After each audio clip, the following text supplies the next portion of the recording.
नमस्कार, 5 का prime time में आप सभी का बहुत स्वागत है और मैं हूं आपके साथ अमनदीप।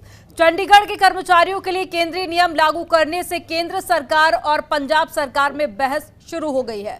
पंजाब की आम आदमी पार्टी की सरकार ने इसे गलत और तानाशाही फैसला करार दिया। इससे पहले भी भाखड़ा ब्लास मैनेजमेंट बोर्ड में पंजाब हरियाणा के स्थायी सदस्य नहीं नियुक्त करने का मामला तूल पकड़ता जा रहा था। केंद्र और राज्यों के संबंधों पर विवाद संबंधी ये कोई पहला मामला नहीं है। वास्तव में संविधान निर्माताओं ने देश में संघीय ढांचे की स्थापना की थी, जिसमें केंद्र और राज्यों की शक्तियों को विभाजित किया गया था। लेकिन इसके बावजूद केंद्र सरकार का पलड़ा ही हमेशा भारी रहा है। जहां तक चंडीगढ़ का मामला है, यह पूरे देश की बनिस्पत अलग है और एक केंद्र शासित राज्य को किसी राज्य की राजधानी बनाना और दूसरा एक की बजाय 2 राज्यों की राजधानी बनाना विवाद खुद सरकारें पैदा कर रही हैं। पंजाब हमेशा इस मामले को भावनात्मक तौर पर देखता आया है और चंडीगढ़ पर अपना दावा करता रहा है। 1966 में हरियाणा की स्थापना होने से चंडीगढ़ को दोनों राज्यों की राजधानी बनाया गया। काफी विवाद और टकराव के बावजूद इस मामले पर कोई भी समाधान नहीं निकल सका। कभी चंडीगढ़ के प्रशासक का मामला और कभी कर्मचारियों को तैनात करने का मामला विवाद का हमेशा से कारण रहा है। वास्तव में केंद्र शासित राज्य के संबंध, केंद्र के कोई एक नीति या फिर मापदंड ना होना और दूसरा राजनीतिक असंतुलन ने इस मामले को और भी ज्यादा उलझा दिया है। चंडीगढ़ मामले का सही समाधान राष्ट्रवादी से जुड़ा तकनीकी मामला है, लेकिन जहां तक बीते 50-55 सालों का संबंध है, इस मामले का समाधान निकलता हुआ नजर नहीं आ रहा है। इस मामले को तूल देने की बजाय राजनीतिक दल अपना स्वार्थ त्याग कर इसे इतिहास दृष्टि, तर्क सहित और व्यवहारिक तरीके से इसका समाधान निकालें और केंद्र और राज्य सरकारें मामले को बिगड़ने से बचाएं और सद्भावना का परिचय देते हुए बातचीत और सहमति से कोई इसका रास्ता निकाले। यहाँ केंद्र को इस बात पर ध्यान देना होगा कि राज्यों में द्वयम दर्जे की भावना ना पैदा हो। दूसरी ओर राज्य सरकारें भी संयम बरतें और जिम्मेदारी से काम लें। नीतियां और नियम एक जैसे होने चाहिए। आज हम अपने खास कार्यक्रम में इसी मुद्दे पर चर्चा करेंगे। पंजाब पुनर्गठन एक्ट 1966 के द्वारा पंजाब का पुनर्गठित किया गया सी, जिस पंजाब राज का पुनर्गठन हरियाणा प्रांत चंडीगढ़ केंद्रीय शासित प्रदेश में किया गया। केंद्र सरकार ने अपनी कुछ हाल दी कार्रवाइयां विच इस संतुलन नूं असंतुलन करने की कोशिश की है। हाल विच ही केंद्र सरकार ने भाखड़ा व्यास मैनेजमेंट बोर्ड के मैंबरां दी असामियां का इश्तिहार सारियां राज्य सरकारां ते केंद्र सरकार के अधिकारियों को भेजा है, जबकि असामियां रवायती तौर पर पंजाब ते हरियाणा के अधिकारियों द्वारा भरीआं जांदियां ने। इसे तरह चंडीगढ़ प्रशासन हमेशा 60-40 के अनुपात विच पंजाब ते हरियाणा के अफसरां द्वारा व्यवस्थित किया जाता है। पर हाल विच ही केंद्र सरकार ने चंडीगढ़ विखे बाहरले अफसरां नूं तैनात किया है तो चंडीगढ़ प्रशासन के कर्मचारियों लिए केंद्रीय सिविल सेवा नियम लागू किए हैं, जो अतीत विच बनी सहमति समझ के बिल्कुल विरुद्ध हैं। चंडीगढ़ शहर नूं पंजाब की राजधानी वजों होंद विच लिआंदा गया सी। जेकर पिछलियां मिसालां वेखो तो जदों भी किसी राज का बंटवारा होया है तो राजधानी मूल राज के कोले रहिंदी है। इसलिए पंजाब मुकम्मल तौर पर चंडीगढ़ नूं पंजाब नूं दिते जाने लिए अपना दावा पेश कर रहा है। आज इसी मुद्दे पर चर्चा करने के लिए कुछ खास मेहमान हमारे साथ में जुड़ गए हैं। लोकेश नारंग जी जुड़ गए हैं, बीजेपी से प्रवक्ता हैं। लोकेश जी, बहुत स्वागत है आपका। रमन चांदी जी जुड़ गए हैं, प्रवक्ता हैं आम आदमी पार्टी से। और प्रदीप मान जी जुड़ गए हैं, प्रवक्ता है कांग्रेस पार्टी से। और साथ ही पीयूष पंत जी जुड़ गए हैं, वरिष्ठ पत्रकार हैं। आप सभी का जनतंत्र टीवी के इस खास डिबेट में बहुत स्वागत है। सबसे पहले शुरुआत में रमन चांदी जी आप ही के साथ में करूंगी कि आज विधानसभा में ये प्रस्ताव पेश हो चुका है, पास भी हो चुका है। आगे की क्या कुछ रणनीति रहेगी आम आदमी पार्टी की?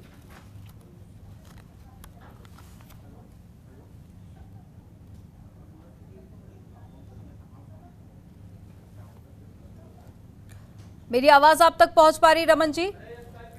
रमन जी से संपर्क टूट गया है, दोबारा से जुड़ने की उनसे कोशिश करेंगे, लेकिन उससे पहले रुक कर लेते हैं पीयूष जी। अगर हम बात करें हरियाणा की, पंजाब की और चंडीगढ़ की, तो देखिए ये विवाद काफी ज्यादा पुराना रहा है। उसके बावजूद भी 1966 के बाद आज 2022 तक कोई भी इसका समाधान नहीं निकल पाया है। अब पंजाब सरकार की तरफ से एक कदम उठाया गया है, क्या लगता है अब चंडीगढ़ को लेकर कोई हल होता हुआ आप देख पा रहे हैं? देखिए थोड़ा सा मुश्किल है क्योंकि ये अगर इतना आसान होता तो हरियाणा की राजधानी चंडीगढ़ को नहीं बनाया जाता उसी समय जब पंजाब का डिवीज़न हुआ था और अलग हरियाणा बना उसमें। तो हरियाणा के ही किसी शहर में जो है वो एक राजधानी बनानी चाहिए थी, लेकिन ये वहाँ के जो नेताओं का था, उनका ये आग्रह था और ये वहाँ की जो है कि नहीं, ये है चंडीगढ़ ही जो यहाँ की भी राजधानी बनाई जाए, क्योंकि ये हरियाणा भी जो है वो इस पुराने पंजाब का ही हिस्सा रहा है जो। तो इसलिए वो मामला सुलझा नहीं, बहुत कोशिश हुई लेकिन नहीं सुलझा। मुझे नहीं लगता कि अभी भी, अब तो और उसमें राजनीतिक रंग चूँकि मिलता चला जा रहा है, इसलिए जो है अब उसमें देखिए ये कोशिश भी है जो केंद्र सरकार के द्वारा जो किया गया है कर्मचारियों को लेके, जो उनको जो है कि सेंट्रल स्टेटस देने की बात जो सरकार ने की है और रेजोल्यूशन भी पास हुआ है उसको लेके, तो ये निश्चित रूप से फिर से एक राजनीतिक रंग देने की कोशिश हो रही है। और इस तरह क्योंकि पंजाब का प्रभाव जिससे कि कम हो वहाँ पे, पंजाब हमेशा से चंडीगढ़ को अपना मानता रहा है, लेकिन चूंकि हरियाणा की भी राजधानी, तो हरियाणा का भी क्लेम बना रहता है वहाँ पे। और इसीलिए देखिए वो जो रीऑर्गेनाइजेशन एक्ट था 1966 का, उसमें पंजाब की भागीदारी 60% थी और हरियाणा की 40% थी। तो अब जो है देखिए भारतीय जनता पार्टी की सरकार जो है, जो कि पंजाब से पूरी मतलब एक भी सीट उसे हासिल नहीं हुई है, उसका जनाधार भी वहाँ पे 2 से 4% के करीब जो है वो सीमित ही है, वो बढ़ता नहीं है। और जब अकाली दल के साथ थे फिर भी उसकी संभावना थी और जो है उनका बढ़ भी रहा था। लेकिन इस बार के चुनाव में हमने देखा कि किस तरह से वो है बिल्कुल वो शून्य पे आ गए हैं और 2% के लगभग जो उनका जो है वहाँ पे जो है मत प्रतिशत रहा है। तो निश्चित रूप से कहीं ना कहीं एक टीस है। देखिए टीस है पंजाब को सबक सिखाने की, और आम आदमी पार्टी जिस तरह से जीत के आई है उसको। और दूसरी बात है एक मैसेज भी देना है। देखिए हरियाणा का भी चुनाव है, होने जा रहा है अभी, देखिए कुछ समय बाद है। तो निश्चित रूप से अब भारतीय जनता पार्टी जो लगातार वहाँ पे 2 बार से वहाँ पे शासन कर रही है, पिछले बार की तुलना में इस बार उन्हें कम सीटें मिली, बल्कि उनको स्पष्ट बहुमत भी नहीं मिला। उन्हें जो है कि वहाँ की क्षेत्रीय पार्टी के साथ जो है चौटाला की पार्टी के साथ उन्हें जो है वहाँ पे एक अलायंस बनाना पड़ा, उसका समर्थन लेके ही वो सरकार बना पाए। तो ये खतरा उनको लगा हुआ है कि इस बार कहीं ऐसा ना हो कि वो सत्ता से बेदखल हो जाएं से। तो इसलिए वहाँ के जो एम्प्लॉयज़ हैं, खासकर देखिए इसका फ़ायदा किसको मिलेगा, इसका फ़ायदा खासकर नर्सिंग जो प्रोफेशन में जो लोग हैं, मेडिकल के प्रोफेशन में जो लोग हैं और जो लोग शिक्षक हैं वहाँ पे, उनको ये नए जो कानून, जो उम्र बढ़ा दी गई है, जो केंद्रीय स्कीम में ले आया है एम्प्लॉयज़ को, उसका फ़ायदा मिलने जा रहा है। इन दो सेक्टर में बहुत ज़बरदस्त फ़ायदा मिलने जा रहा है। महिलाओं का खासकर जिसे मैटरनिटी लीव वहाँ पे 1 ही साल की अभी मिलती है, वो 2 साल होने जा रही है। वहीं पे जो पंजाब के नियम के तहत जो मिलता है सैलरी, बहुत से विभाग हैं उनको, खासकर पुलिस का विभाग है, दूसरे और विभाग है, उसमें कहीं ज़्यादा मिलती है सेंट्रल जो स्केल है उससे, तो उनको नुकसान भी होगा। लेकिन एक सीधे मैसेज देना है हरियाणा के लोगों को कि देखिए हमने आपके पक्ष में ये कदम उठाया है और जो है कि चुनाव सामने, क्योंकि देखिए भारतीय जनता पार्टी का हर कदम जो होता है वो चुनाव और चुनाव में जीत को जो है कि उसकी एक योजना बना के अपने जीत आश्वस्त करने के तरीके से जो है वो उसको काम करती है। हर कदम उनका वही होता है। यहाँ भी हम मुझको वही दिखाई देता है। 2 चीजें से मैंने आपको कहा, एक हरियाणा, दूसरा पंजाब का प्रभाव कम करने की। लेकिन पीयूष जी, पंजाब का तो भावनात्मक तौर पर जुड़ाव है चंडीगढ़ से और साथ ही काफी लंबे समय से इसकी मांग भी की जा रही थी। लोकेश नारंग जी हमारे साथ में जुड़ गए हैं, उनसे रिएक्शन ले लेते हैं। लोकेश जी, आज विधानसभा में प्रस्ताव पेश किया गया, पास भी हो गया है प्रस्ताव, अब आगे की क्या कुछ रणनीति रहेगी? कहा तो ये भी जा रहा है कि प्रधानमंत्री नरेंद्र मोदी से भी मुलाकात कर सकते हैं सीएम।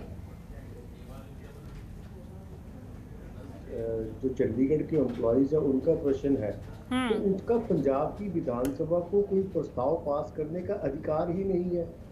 चंडीगढ़ के जो एम्प्लॉइज है, they are being governed by the central rules as per new notification. तो चंडीगढ़ का जो कर्मचारी है उसको अगर पैसे मिलते हैं, उसकी इंक्रीमेंट होती है, उसकी रिटायरमेंट एज बढ़ती है, तो इसमें राजनीति का और इस स्तर की राजनीति करना कि इस छोटी सी बात के लिए विधानसभा में बहुमत से पास करवाया जाए, जबकि ये पंजाब का मसला नहीं है। देखिए आप एक चीज को समझने की जरूरत है आम आदमी पार्टी को अब करीबन 20 से 25 दिन हो गए सत्ता में आए हुए, ये लोगों को 10 गारंटियां दे के आए हैं, पर उन गारंटियों के लिए इनका रोड मैप क्या है ये इनमें से किसी को भी नहीं पता। तो इन्होंने एक काम शुरू कर दिया है कि कुछ भी केंद्र करे उसका विरोध करो। पहले ये थोड़े दिन पहले मोदी जी के पास गए तो उनसे पैकेज मांग लिया। तो आम आदमी पार्टी काम ना करने के बहाने ढूंढकर और लोगों की, पंजाब की जनता का ध्यान भटकाकर ऐसे मुद्दे बार बार सामने ला रही है। ठीक है। इनको अपनी परफॉर्मेंस दिखानी चाहिए। जो ये वायदे करके आए थे 24 घंटे में ये कर देंगे, इतने दिन में ये कर देंगे, तो पहले काम करिए। चंडीगढ़ का जो भारतीय जनता पार्टी का देखिए बड़ा क्लियर स्टैंड है, जो चंडीगढ़ है वो पंजाब का है, पंजाबियों का है। पर यदि वहाँ कुछ कर्मचारी हैं जो किसी भी तरह की गवर्नमेंट जॉब कर रहे हैं, तो if they are being governed by the central rules, क्योंकि ऐसा अभी नहीं है, पहले भी होता रहा है। 1986 में कांग्रेस की गवर्नमेंट ने किया, तो उसके बाद इन्होंने गवर्नमेंट ने 1991 में रोल बैक कर लिया। तो एम्प्लॉयज की लॉन्ग पेंडिंग डिमांड थी, सुप्रीम कोर्ट तक ये मैटर चला। तो आम आदमी पार्टी को अब इतनी राजनीति इतने निम्न स्तर पर नहीं करनी चाहिए। पंजाब की जनता पे वो जो वायदे किए हैं उनको पूरा करने का रोड मैप लोगों के सामने लाना चाहिए। ठीक है रमन जी, मैं आपका रुख करूं उससे पहले वरिष्ठ पत्रकार पीयूष जी, मैं आपसे जानना चाहूंगी कि अगर संवैधानिक तौर पर हम बात करें तो पंजाब की सरकार जो मांग कर रही है पंजाब में शामिल करने का चंडीगढ़ को, ये कितनी सही है? नहीं देखिए, वैसे तो चूंकि पंजाब से ही जो है हरियाणा भी बना है। हाँ। और जो डिवीजन हुआ है, और चंडीगढ़ जो है पहले जो है कि पंजाब की ही राजधानी बनाई गई थी। वो तो बाद में जब हरियाणा बना, तो हरियाणा को भी क्लेम उसने मांगा अपना कि नहीं चंडीगढ़ ही हमें भी चाहिए। तो वो उस समय के जो राजनेता थे उन्होंने उसको ज़्यादा लिंगर ऑन नहीं करके और एक तरह से रास्ता निकालते हुए ये है किया कि ठीक है साहब दोनों की ही होगी। जबकि देखिए प्रैक्टिकली जो है हरियाणा को तो 5 साल का वक्त दिया गया था और कई साल गुजर चुके हैं उसके बाद तो, लेकिन उसका कोई समाधान नहीं हुआ। रमन जी, आपका रुख करूंगी, आगे की आम आदमी पार्टी की क्या रणनीति रहने वाली सर?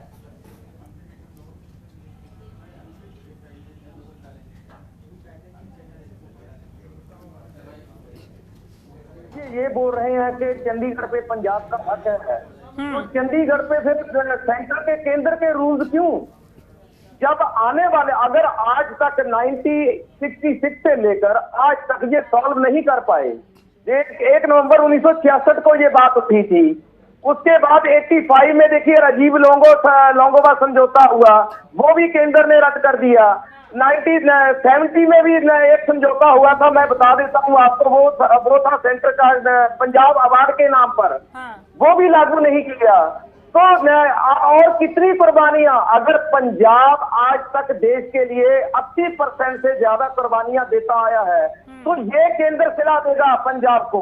चंडीगढ़ पंजाब का है, पंजाब का ही रहेगा। इससे भगवंत मान जी ने आज विधानसभा में क्लियर कर दिया, हमें जो भी कुर्बानी देनी पड़ी हम देंगे। सर्वसम्मति से मता पास हुआ है।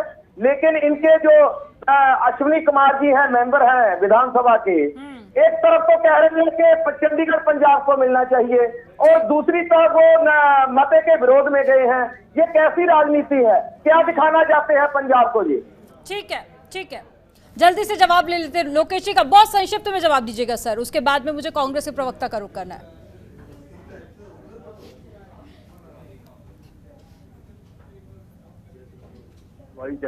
That will be ruled and governed by as per the rules of the Punjab.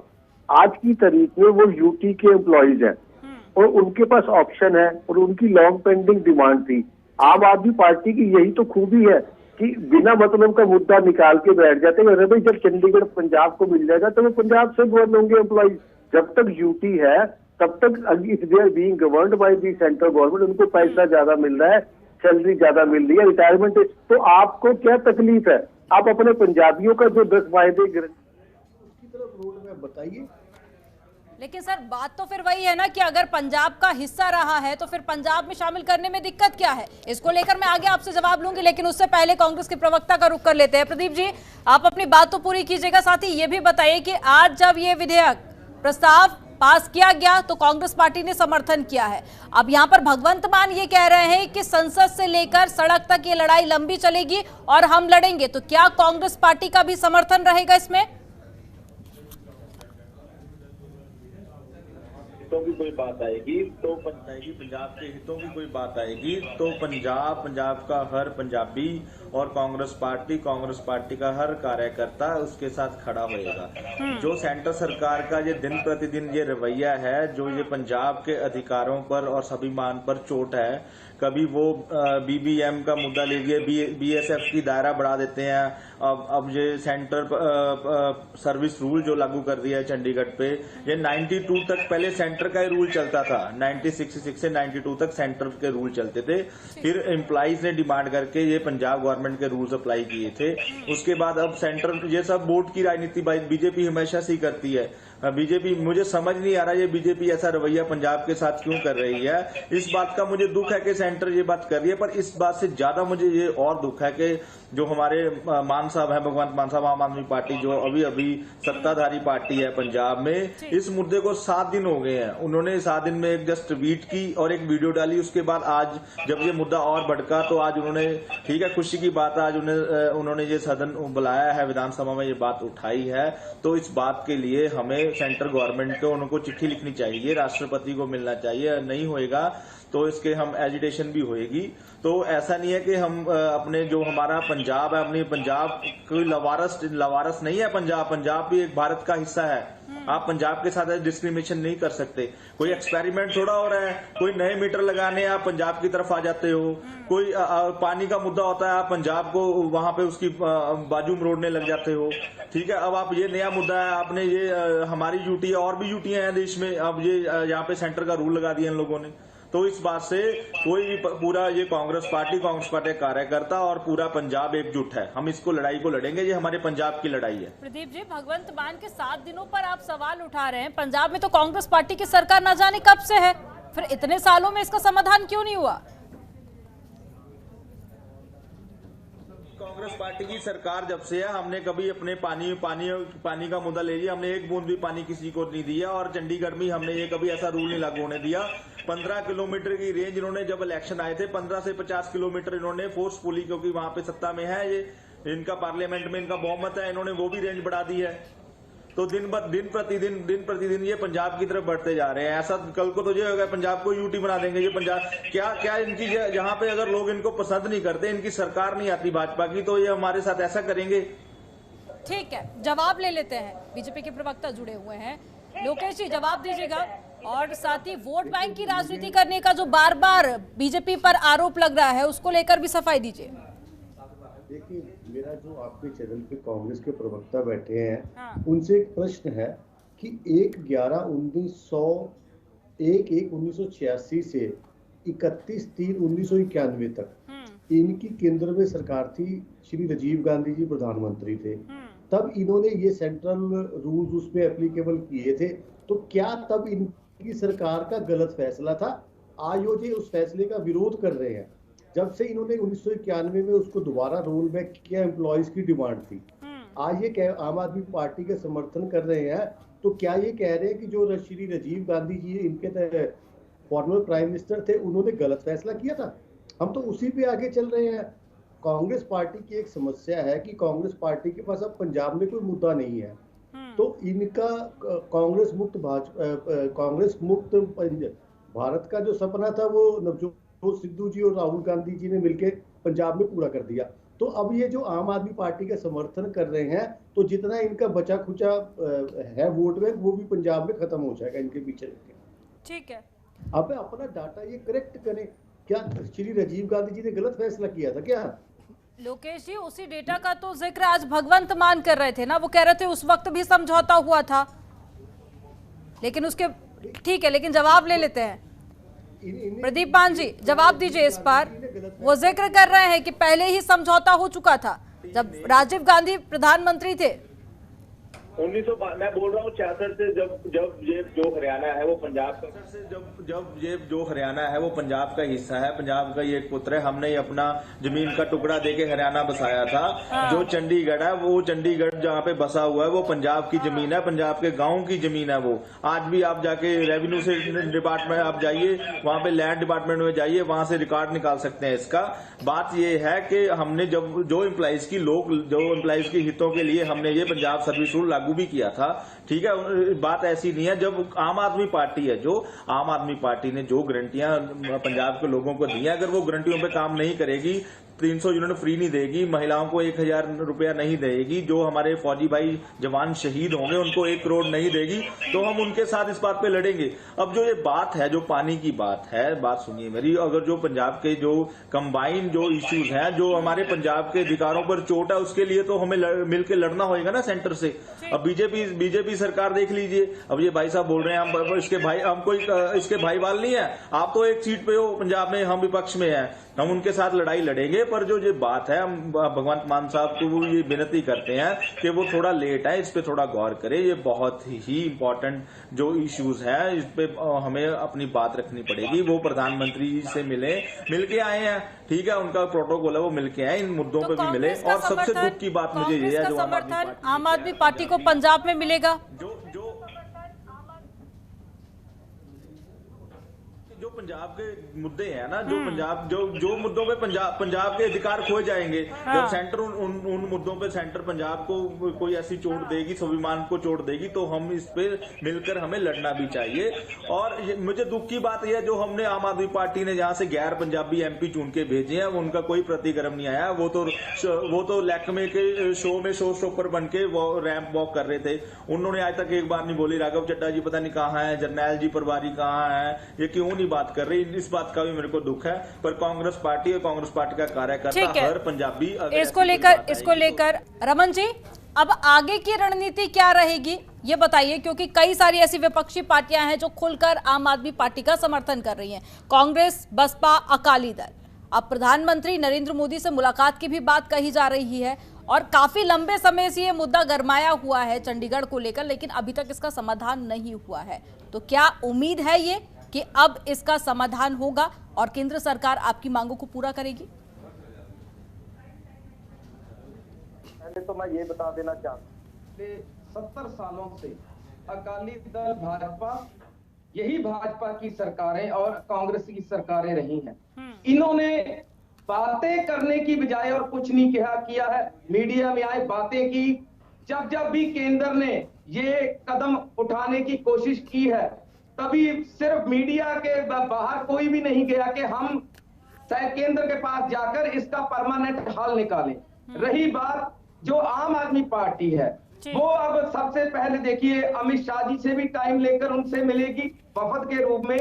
सभी पार्टियों का वफद इकट्ठा होकर प्राइम मिनिस्टर से भी मिलेगी और राष्ट्रपति से भी मुलाकात करेगी। अगर कोई भी हल ना निकला तो मैं ये आपके माध्यम से बता देना चाहता हूं कि हमारे पंजाब के चीफ मिनिस्टर भगवंत मान जी सड़क पर उतरने के लिए 1 मिनट की देरी भी नहीं लगाएंगे। हम इसका हल परमानेंट निकालना चाहते हैं, क्योंकि भाजपा अब अरविंद केजरीवाल जी से, आम आदमी पार्टी से इसीलिए वितकरा कर रही है क्योंकि 2024 में उनको लगता है कि आम आदमी पार्टी जो आने वाले लोकसभा के चुनावों में हमें सबसे बड़ी चुनौती देगी। देखिए अभी विधानसभा के चुनाव सबसे पहले हिमाचल में आएंगे, फिर हरियाणा में आएंगे, उसके बाद गुजरात में आएंगे। MCD के चुनाव दिल्ली के रोक दिए इन्होंने, किस लिए? क्योंकि इनको यही लगता है कि अगर पंजाब में ये जो इन्होंने वादे किए हैं वो एक एक करके पूरे कर दिए इन्होंने, तो हमें दिक्कत दिखेगी। ये सारा कुछ वोट बैंक की राजनीति है, लेकिन भगवंत मान जी, अरविंद जी अब ऐसा नहीं होने देंगे। ठीक है पीयूष जी, यहाँ पर आपने केंद्र सरकार का तो स्टैंड काफी हद तक क्लियर किया कि इलेक्शन होने वाले हैं, उसी को ध्यान में रखते हुए कई सारे फैसले लिए जा रहे हैं। आम आदमी पार्टी का भी स्टैंड कुछ क्लियर कीजिए, क्या वाकई में पंजाब की जनता के लिए ये एक अच्छा कदम साबित होगा? नहीं, देखिए, अगर राजधानी जो चंडीगढ़ जो है पंजाब जो की हो जाती है, तो इससे बड़ी बात तो कुछ भी नहीं है। फिर तो सारी समस्या के जो है वो ख़त्म हो जाएगी। फिर तो वहाँ पंजाब सरकार के ही कानून चलेंगे, पंजाब सरकार के ही जो है वो एम्प्लॉयज़ के लिए जो भी नियम कानून बनेंगे चलेंगे, जो भी कानून होंगे वो लगेंगे। अभी तो एक कॉम्प्रोमाइज़ के रूप में जो है, देखिए चूँकि हरियाणा भी है, चंडीगढ़ भी है, इसलिए जो रिऑर्गेनाइजेशन एक्ट जो बना था 66 में, उसके तहत दोनों को हिस्सेदारी दी गई थी उसमें। और यहाँ तक कि जो BBMB है उसमें भी हिस्सेदारी दी थी हरियाणा और पंजाब को, एक को जो है वाटर के मामले में और एक को इलेक्ट्रिसिटी को लेके, क्योंकि इलेक्ट्रिसिटी में पंजाब का रिप्रेजेंटेटिव रहता था उसमें, और वाटर को लेके जो है कि हरियाणा का रहता था रिप्रेजेंटेटिव वहाँ पे।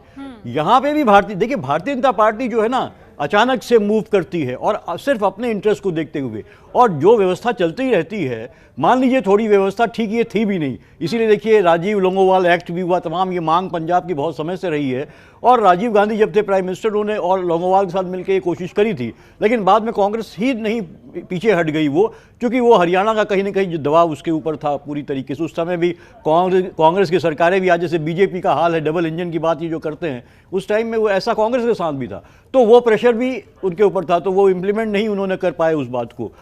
लेकिन देखिए ये एक भागीदारी बनाने के लिए, क्योंकि डिस्प्यूटेड चीज़ें थी इसलिए ऐसा किया गया था, और ये चीज़ चल रही थी। अचानक जो है ये भारतीय जनता पार्टी ने इस मामले को उठा दिया है। हालांकि एम्प्लॉयज़ की मांग थी, कुछ एम्प्लॉयज़ संगठन थे जिन्होंने ये मांग किया था कि हमें केंद्रीय कर्मचारियों का जो है वो नियम कानून है वो लागू हों, लेकिन ज़्यादातर एम्प्लॉयज़ इसके पक्ष में नहीं थे, क्योंकि उनको पंजाब के जो कानून के तहत जो कुछ मिल रहा था वो काफ़ी कुछ फ़ायदेमंद था उस तरीके से। सिर्फ नर्सिंग, और उसको लेके जैसे मैंने आपसे पहले भी बताया कि नर्सिंग विभाग को ले लीजिए, और जो आपके क्या नाम शिक्षक विभाग जो है वहाँ पे फ़र्क आएगा उस तरीके से लेके। लेकिन इसको अचानक तोड़ा है क्योंकि सिर्फ और सिर्फ देखिए हरियाणा का चुनाव है, हरियाणा में भारतीय जनता पार्टी के लिए समस्या है, चुनाव हार भी सकती है, संभावना भी है, तो वो किसी तरह से देखिए सीधे सीधे इसका फायदा होने जा रहा है। खासकर जो हरियाणा के कर्मचारी हैं, जो हरियाणा के कर्मचारी हैं, उन्हें बहुत ज्यादा फायदा होने जा रहा है। 58 की जगह 60 उनकी उम्र हो जाएगी रिटायरमेंट की। आम आदमी पार्टी का, क्योंकि हरियाणा सरकार भी लगातार दावेदारी पेश कर रही है चंडीगढ़ को लेकर। प्रदीप जी कुछ कहना चाह रहे हैं? प्रदीप जी जल्दी से बात पूरी कीजिएगा अपनी।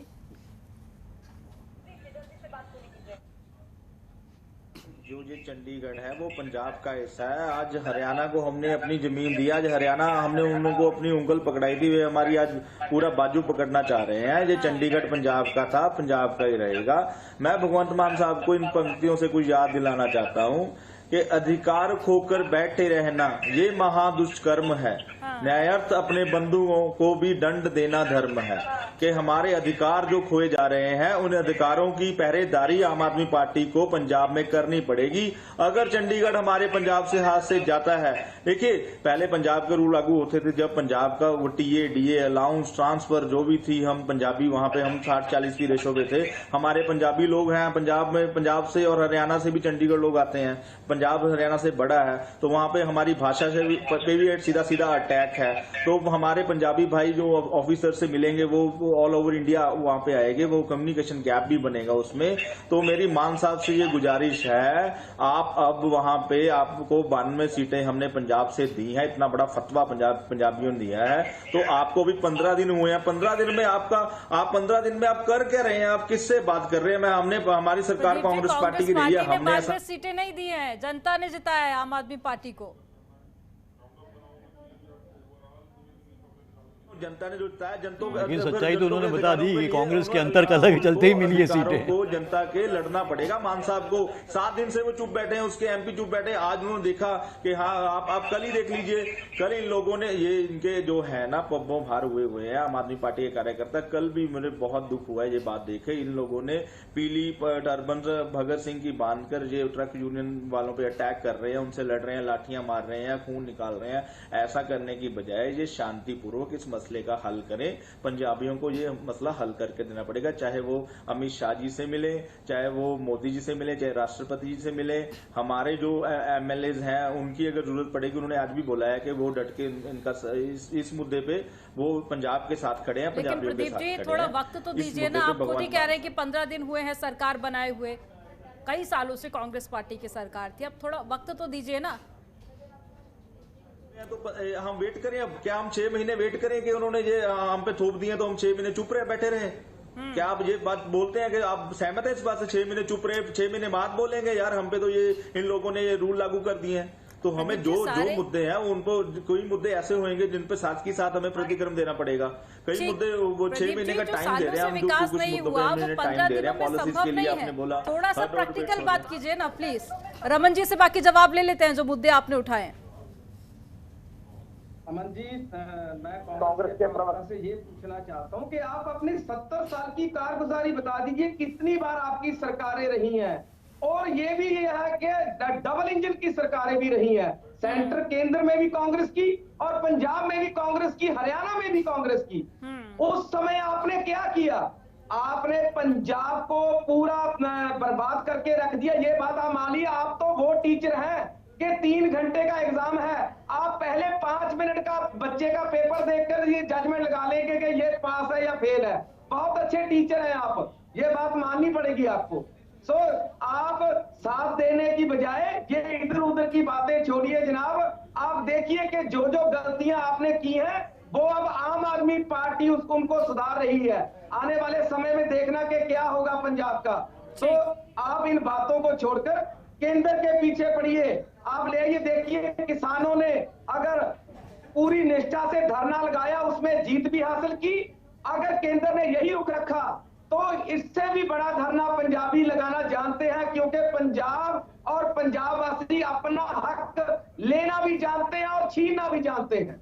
ठीक है लोकेश जी, केंद्र सरकार संतुलन बिगाड़ने की कोशिश कर रही है, तमाम राजनीतिक पार्टियों की तरफ से ये आरोप लगाए जा रहे हैं बीजेपी पर। देखिए, मैं अभी आपके जो कांग्रेस के प्रवक्ता बोल रहे हैं उनको भी बड़े ध्यान से सुना और रमन जी को भी बड़े ध्यान से सुना। केंद्र सरकार ने किसी भी परिस्थिति में कोई पंजाब की राजनीति में दखल नहीं दिया। जो यूटी के गवर्नमेंट एम्प्लॉइज थे, उनकी अगर पे सैलरी सेंट्रल रूल से गवर्न होती है, उससे ना तो पंजाब का चंडीगढ़ पे अधिकार खत्म हो जाता है, ना ही किसी इन पार्टियों का कोई राजनीतिक नुकसान होता है। दिक्कत ये है कि आप समझने की कोशिश कीजिए कि कांग्रेस पार्टी की नाकामियों की वजह से ये दिल्ली वाली पार्टी, झूठ बोलने वाली पार्टी, लोगों को, पंजाब के लोगों को गुमराह करके सत्ता में आ गई। और इनका ये बार बार बात कहते हैं कि 70 साल में कुछ नहीं हुआ, तो जहां हम आज बैठे हैं डेवलपमेंट हुई है, तो ये 70 साल की ही डेवलपमेंट है। ऐसा नहीं है कि पंजाब में कुछ हुआ ही नहीं है जब से पंजाब बना है। तो पंजाब की जनता ने एक बहुत बड़ी गलती कांग्रेस पार्टी की नाकामियों की वजह से इनको चुन के कर दिया। मैं रमन जी की इस बात से सहमत हूँ कि हमें इनको समय देना चाहिए, पर आप देखिएगा ये कोई वायदा पूरा नहीं करेंगे, कोई गारंटी पूरी नहीं करेंगे और पंजाब की जनता अपने इस फैसले के लिए पछताएगी। लेकिन सर वक्त तो गुजर जाने दीजिए ना, उसके बाद ही आप आरोप लगाइएगा। मैं बिल्कुल सहमत हूँ, पर इनको मैं अभी 20 दिन हुए, 15 दिन हुए, इस विषय में नहीं पढ़ना चाहता, पर इनको अपना रोड मैप क्लियर करना चाहिए। चंडीगढ़ के एम्प्लॉइज के साथ क्या हुआ। ठीक है लोकेश जी, रमन जी, एक सवाल मेरा आपसे, ठीक है एक सवाल मेरा आप दोनों से कि जब भगवंत मान ने मुख्यमंत्री पद की शपथ ली थी, उस वक्त प्रधानमंत्री नरेंद्र मोदी की तरफ से भी ट्वीट किया गया था और भगवंत मान की तरफ से भी ट्वीट किया गया था। उसमें यह कहा गया था कि केंद्र सरकार और राज्य सरकार दोनों मिलकर पंजाब का विकास करेंगी। लेकिन अब जो स्थिति है वो तो बिल्कुल उलट है। अब देखिए, केंद्र सरकार राज्य सरकार पर ठीकरा फोड़ रही है, तो वहीं राज्य सरकार केंद्र सरकार पर सवाल उठा रही है। दिल्ली जैसी स्थिति बन गई अब तो पंजाब में। देखिए, दिल्ली में ये झूठ बोल के बचते थे कि हमारे पास लॉ एंड ऑर्डर नहीं है। यहाँ तो इनकी फुल फ्लेश्ड गवर्नमेंट है। और जब इन्होंने पंजाब की जनता से वोट मांगे थे, क्या ये कंडीशन थी कि मोदी साहब अगर ग्रांट देंगे 1 लाख करोड़ की तो हम गारंटियां पूरी करेंगे, नहीं तो नहीं करेंगे। 15 दिन हुए या 20 दिन हुए, देखिए केंद्र सरकार का कोई हस्तक्षेप नहीं है, सिर्फ ये काम ना करने के बहाने ढूंढ रहे हैं।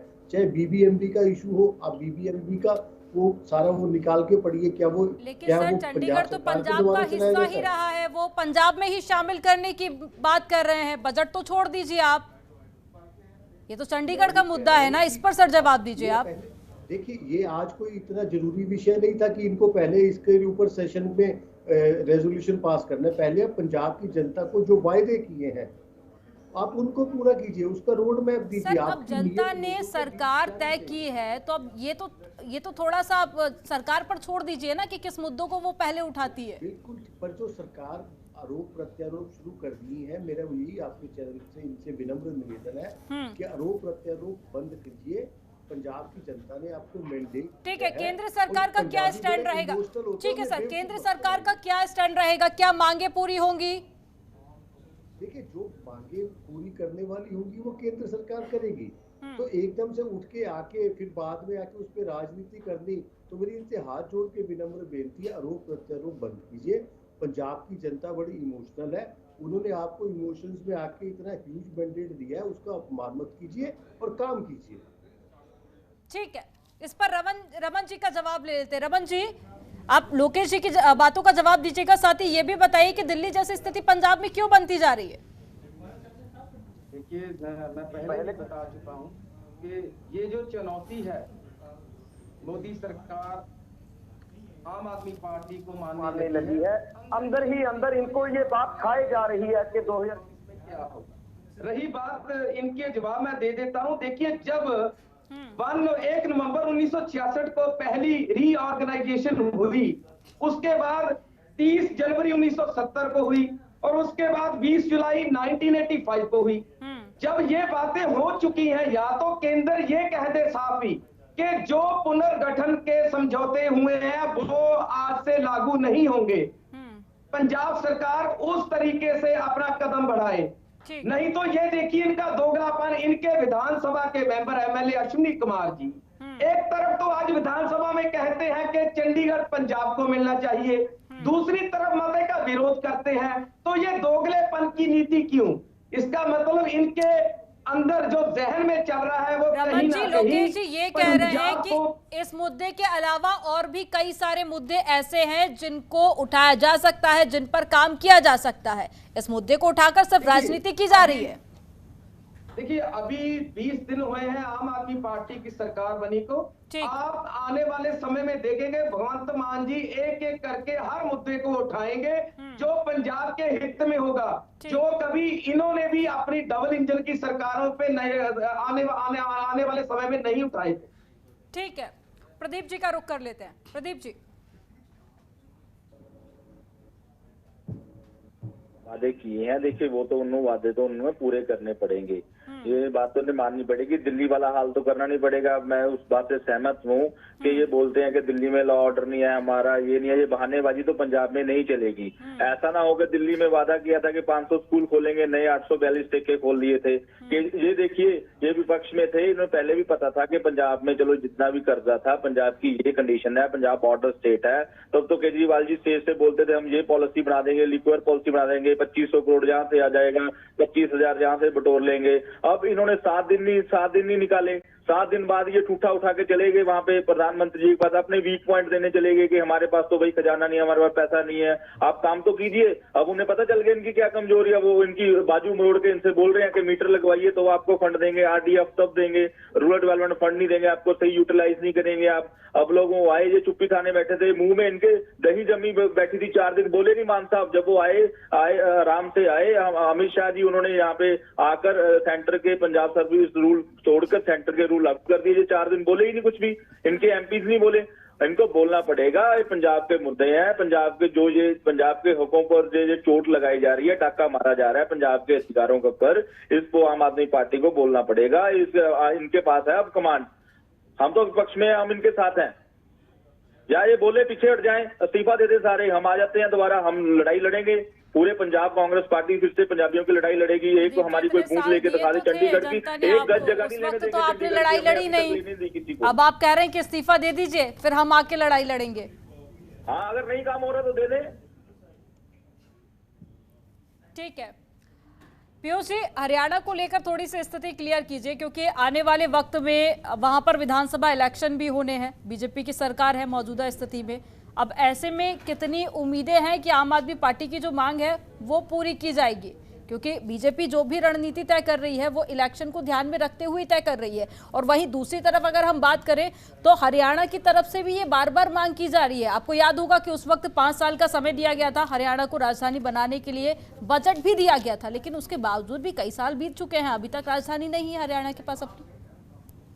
देखिए, मुझे मुश्किल लगता है कि ये केंद्र सरकार जो है पंजाब सरकार की बात मान लेगी, क्योंकि जैसा मैंने आपसे पहले भी कहा कि चुनाव हैं, अभी निकट भविष्य में हरियाणा के चुनाव हैं, और ये कदम भी जो उठाया है कर्मचारियों वाला भी, जो लगाए गए केंद्रीय सरकार के नियम जो लगाए गए हैं वो उसी नज़रिए से किए गए हैं, ताकि वो वोट बैंक तैयार हो जाए उनके लिए जो एम्प्लॉयज़ का है। हरियाणा के जो 40% एम्प्लॉयज़ जो हैं, जो यूटी में जो काम करते हैं चंडीगढ़ में, वो उन पे एक कहीं ना कहीं फोकस करके काम किया गया है। और देखिए, अगर मान लेती है केंद्र सरकार, पहले तो मानने नहीं जा रही है, क्योंकि एक तरह से फिर वो तो अरविंद केजरीवाल की जीत होगी, और या कह लीजिए मान की जीत होगी, और हरियाणा में फिर वो मुद्दा यही बनेगा। आम आदमी पार्टी भी हरियाणा में जो है बहुत तेज़ी से सक्रिय है, वहाँ पे पहले भी वो चुनाव में सक्रिय रही है और अभी भी वो छोटे राज्यों में जिस तरह से केंद्रित कर रही है अपने आप को, तो वो निश्चित रूप से हरियाणा में भी उतरेगी और इस मुद्दे को उठाएगी। देखो, हम जीत गए, भारतीय जनता पार्टी की केंद्र सरकार से हमने ये छीन लिया जो पंजाब जो इतने समय से चल रहा था मामला, पंजाब के सम्मान की बात है।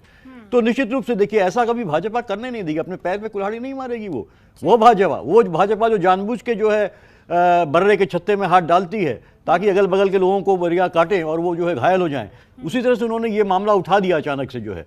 और इसमें जो है उन्होंने अब पंजाब सरकार को घेर लिया है कि उन्होंने जो वादे किए थे उनकी पूर्ति न करते हुए अब वो पंजाब की पंजाबियत की और पंजाब के सम्मान की राजधानी की लड़ाई में उलझ जाएंगे, उसमें ये है।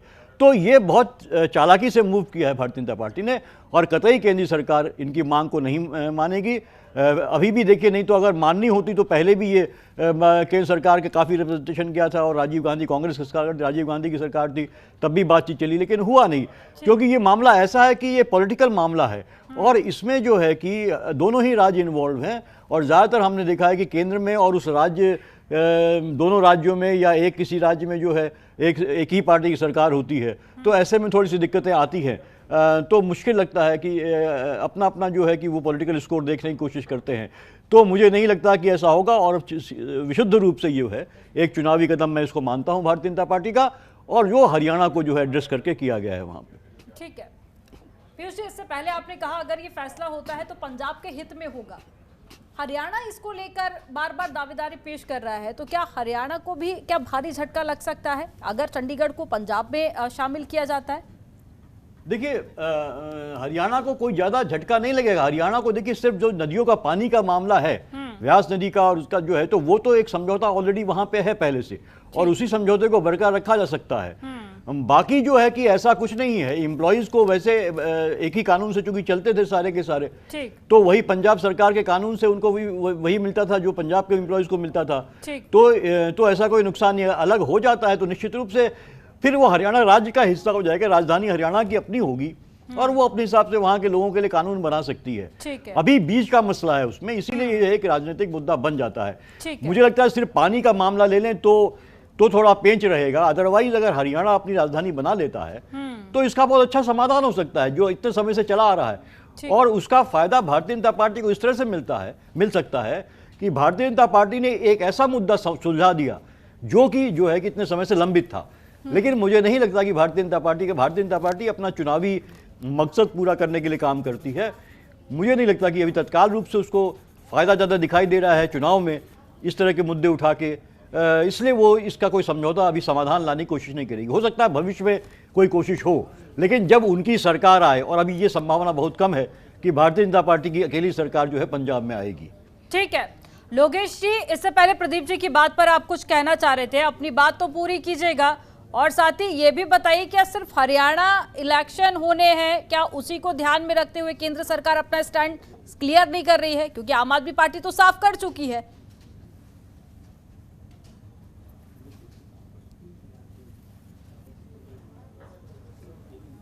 चुनावी मुद्दा नहीं है, उसके प्रवक्ता कह रहे थे। मैं उनसे एक बात से तो सहमत हूँ कि जो आम आदमी पार्टी ने 5 मेंबर राज्यसभा के नॉमिनेट किए, देखिए आने वाले समय में ये डिबेटेबल इशू होगा कि 5 लोग जिनमें से एक व्यक्ति को छोड़ के बाकी सबकी कोई पार्टी से किसी तरह का कोई जुड़ाव नहीं था, तो उन जो वर्कर जिसने इनके लिए काम किया उसको इग्नोर करके बाहर से बंदे लाके उनको इन्होंने राज्यसभा में नॉमिनेट कर दिया। तो इसके पीछे इनकी क्या मंशा थी, क्या इनकी डील है, क्या इनका हिडन एजेंडा है और क्या हिडन डील है, ये आने वाले समय में प्रश्न पूछे जाएंगे इनसे कि जो आपका कार्यकर्ता था आपने उनको इग्नोर करके ये जो अमीर लोग थे इनको राज्यसभा में क्यों बैक एंट्री दे दी। और जहां तक ये बात करते हैं आम आदमी के प्रवक्ता कि जी मोदी साहब इनसे खतरा हो गया है तो 2024 के लिए इसलिए ऐसा हो रहा है, नहीं, ये अपनी परफॉर्मेंस देने से भाग रहे हैं। दिल्ली में देखिए इन्होंने क्या किया कि दिल्ली में जहां कोई काम कर दिया वो तो केजरीवाल जी ने कर दिया और जहां नहीं हुआ तो एलजी और मोदी साहब ने रोक दिया। अब पंजाब में इनके पास कोई बहाना नहीं है। छोड़िए ना लोकेश जी, दिल्ली को छोड़िए, चंडीगढ़ को लेकर अपना स्टैंड क्लियर कीजिए। बीजेपी का क्या स्टैंड है चंडीगढ़ को लेकर?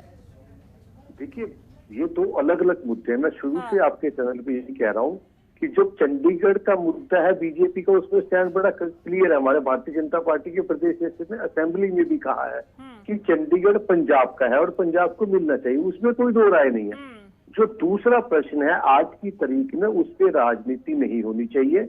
जब चंडीगढ़ पंजाब को मिल जाएगा तो जो अगर कर्मचारी केंद्र सरकार ये मान लेती है मांग, तो फिर तो सर राजनीति तो अपने आप ही खत्म हो जाएगी ना। प्रदीप जी कुछ कहना चाह रहे हैं, प्रदीप जी को सुन लेते हैं। देखिए, मैं यही बात उनकी बात से सहमत हूँ। हम पहले दिन से कह रहे हैं कि चंडीगढ़ पंजाब का हिस्सा है। आपने भी बोला कि 5 साल के लिए हरियाणा को हमने वो चंडीगढ़ कैपिटल तो हमने कंबाइन बना दी थी।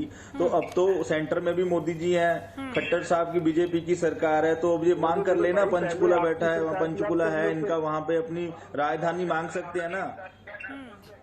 तो फिर जब हमारे हकों की बात आती है तो हमारा ये साथ भी नहीं देते, बोलते चंडीगढ़ हमारा है। ऐसे तो वो 1 बाय 1 हमसे हमारे सब कुछ छीनते जाएंगे जी। सारा पंजाब ही छीन लेंगे, पानी छीन लेंगे, चंडीगढ़ छीन लेंगे। पंजाब के अब चाहे आप अनएलोकेटेड पूल की बात कर रहे थे, अब बिजलियों की बात हो रही थी, तो हरियाणा को बिजली मिल गई, हमें बिजली नहीं दी गई। ठीक है ना, तो ऐसा नहीं होना चाहिए। और रही 70 साल की बात, तो ये बोलते हैं 70 साल में क्या किया। कांग्रेस पार्टी ने जो आज तक 70 साल में किया है वो 7 साल में ये बीजेपी सरकार भी हमारा इंफ्रास्ट्रक्चर बेचती जा रही है, चाहे वो रेलवे हो, चाहे एयरलाइंस हो, ठीक है ना, चाहे वो गैस लाइन पाइप का हो। एनपीएम की बात कर लीजिए, इन्होंने हमें तो 7 साल में हमने तो पता बहुत कुछ दिया। इन्होंने तो हमें 7 साल में नोटबंदी दी है, जीएसटी दिया है। इन लोगों ने तो हमें जीएसटी बढ़ा दिया है। और कोरोना के समीकरण में कितनी सारा हॉस्पिटलाइज देखा है आपने, क्या बुरा हाल था, किसी को स्वास्थ्य नहीं मिली। केजरीवाल जी भी उसमें इन्वॉल्व है। दिल्ली में आपने मौत का तांडव देखा ही होगा ना। तो ये आम आदमी पार्टी वाले भी क्लेम करते हैं, इनका भी सबने देखा हुआ है। ये जिनके फेल प्रोजेक्ट है, चाहे वो इनको लॉलीपॉप सुप्रीम कोर्ट में फटकार लगाई है कि लॉलीपॉप बांटते फिर रहे हैं। 7 साल से इनमें टूटियों में पानी नहीं आया दिल्ली में। वहां पे 842 नए ठेके खोल दिए हैं। रमन जी से जवाब ले लेते हैं, रेनोवेशन करके हमें दिखा के यहाँ पे। ठीक है, रमन जी से जवाब ले लेते हैं।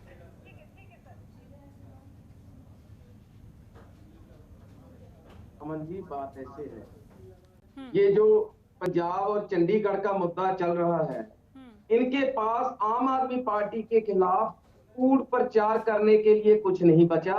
एक ही बात बताऊंगा, बात दिल्ली की मुझे करनी पड़ेगी। ये बार बार दिल्ली की बात लाते हैं। आपकी भी सरकारें रही हैं दिल्ली में, भाजपा की भी रही है, कांग्रेस की भी रही है। कभी आज तक प्रॉफिट में सरकार गई है आपके, जब आप चलाते थे सरकारें? क्यों? क्योंकि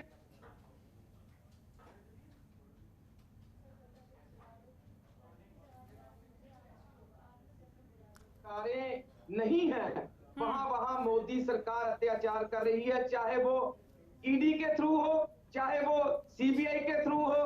पश्चिमी बंगाल को ले लीजिए, महाराष्ट्र को ले लीजिए या पंजाब को ले लीजिए। सबसे पहले 50 किलोमीटर बीएसएफ का दारा बढ़ाया, वो भी कैप्टन अमरिंदर सिंह के कहने पर।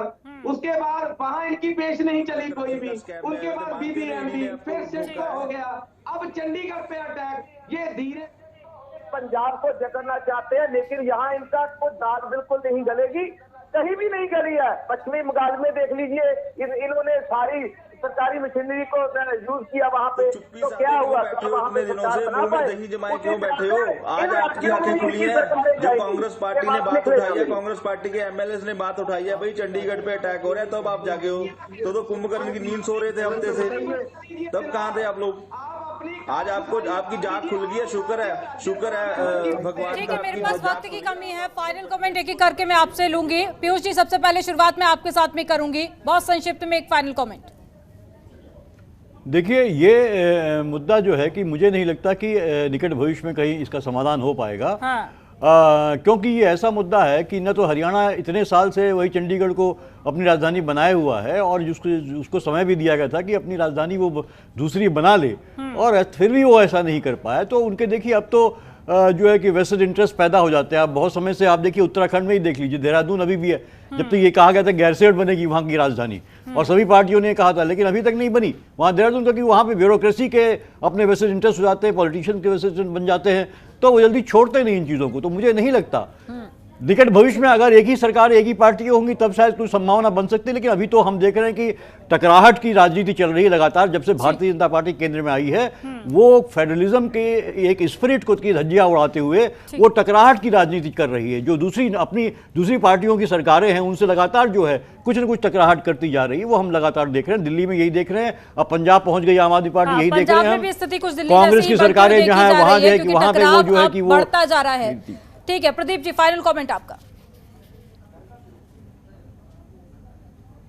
ये पंजाब का भी देश पे उतना ही हक है। पंजाब हमारे बुजुर्गों ने, सरदार भगत सिंह जी ने, करतार सिंह सराभा जी ने शहीदियां दी हैं, देश की आजादी में पूरा हमने सहयोग दिया है। जो ये हमारे अधिकारों पर चोट लगाई जा रही है, हम इस पे चुप्पी साधे नहीं बैठेंगे। और आम आदमी पार्टी के हमारे जो भगवान साहब है, सीएम साहब, उनको बोलते हैं आप थोड़ी सी नींद से जागिए और आप बहुत लेट है, इस पे कुछ न कुछ कीजिए। अगर कोई ऐसी पंजाब के हितों की बात आएगी तो हम उनका बिल्कुल समर्थन करेंगे। अगर ऐसी बात आएगी हम लोकेश जी, हम मोदी जी को ऐसे हमारा पंजाब थोड़ा खोने देंगे। ये आप कमजोर मत समझिए। हम कांग्रेस पार्टी विपक्ष में ताकतवर है पूरी, हम जोर से लड़ेंगे पंजाब में। अब तो विपक्ष में। ठीक है लोकेश जी। पार्टी वालों से विनम्र निवेदन है कि पंजाब की जनता ने बड़ा भावुक हो कि आपको इतना ह्यूज मैंडेट दिया है, उसका सम्मान करिए और पंजाब की जनता के लिए काम कीजिए। पर साथ ही साथ जो भी आप रोज रोज करेंगे उसके लिए आप पब्लिक को जवाबदेह हैं। राज्यसभा मेंबर्स में क्या डील हुई है उसके लिए आपको पंजाब की जनता को जवाब देना पड़ेगा। आप अपनी जिम्मेवारी से भाग नहीं सकते। ठीक है रमन जी, एक फाइनल कमेंट आपका मैं चाहूंगी, बहुत संक्षिप्त में जवाब दीजिएगा। अमन जी, मैं सबसे पहले आपके माध्यम से ये सभी विरोधी पार्टियों को अनुरोध करूंगा कि एक साथ मिलकर एक प्लेटफॉर्म पर आए कि पंजाब के हकों के साथ धक्का ना हो। दूसरी बात, जितने भी विधानसभा में भाजपा के पंजाब से मेंबर गए हैं, चाहे वो एक है चाहे वो दो है, अगर ये पंजाब के हित चाहते हैं तो ये सामने हमारे साथ आकर लड़े, हमारे साथ आकर प्राइम मिनिस्टर से आगे होकर कि चंडीगढ़ पंजाब का है और पंजाब का ही रहना चाहिए। और इनको रमन जी, पहली बार ऐसा हुआ है जब 3 विपक्षी पार्टियां खुलकर सत्ता पक्ष का समर्थन कर रही है। बसपा, अकाली दल और कांग्रेस, तीनों पार्टी आप ही के समर्थन में है सर। जी उनका धन्यवाद है। भाजपा क्यों भाग रही है? ये नहीं कर सके तो ठीक है। आप सभी मेहमानों का हमारे साथ में जुड़ने के लिए, चर्चा में शामिल होने के लिए बहुत शुक्रिया। तो लंबे समय से चली आ रही ये खींचतान आने वाले वक्त में इसकी सुलह हो पाएगी या फिर नहीं, क्योंकि हरियाणा की राजधानी को लेकर लगातार जो स्थिति है वो स्पष्ट नहीं हो पा रही है और आने वाले दिनों में इलेक्शन भी होने हैं। तो ऐसे में ये पूरा मामला क्या मोड़ लेता है ये तो आने वाला वक्त बताएगा। फिलहाल इस डिबेट में इतना ही। आप देखते रहिए जनतंत्र टीवी।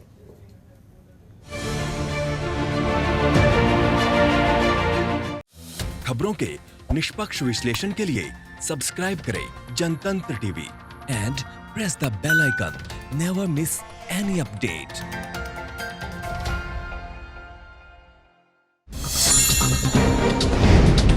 डाउनलोड कीजिए जनतंत्र टीवी ऐप को, जो कि अवेलेबल है गूगल प्ले और ऐप स्टोर पर। अधिक जानकारी के लिए अभी डाउनलोड करें।